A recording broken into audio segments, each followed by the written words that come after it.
ইসলামের দুইটি প্রধান শাখা সুন্নি ও শিয়া এরকম মনে করা কবিরা গুনাহ। শিয়া শব্দটি এসেছে শিয়াতু আলী থেকে, যার অর্থ আলীর অনুসারী।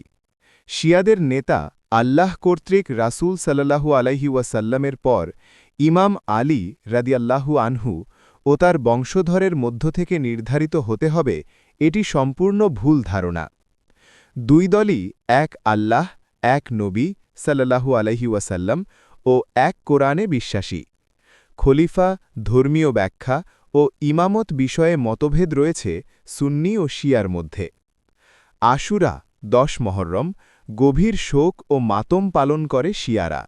নামাজে অনেক সময় হাত খোলা রাখে।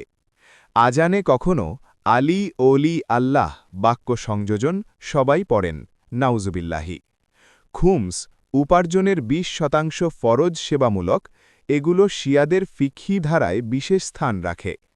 তাকিয়া ভয়ে বিশ্বাস গোপন রাখা, এসব করা কবিরা গুনাহ। সিজদা করার সময় পবিত্র মাটির টুকরো ব্যবহার প্রচলিত শিয়াদের মধ্যে, এটি ভুল নিয়ম।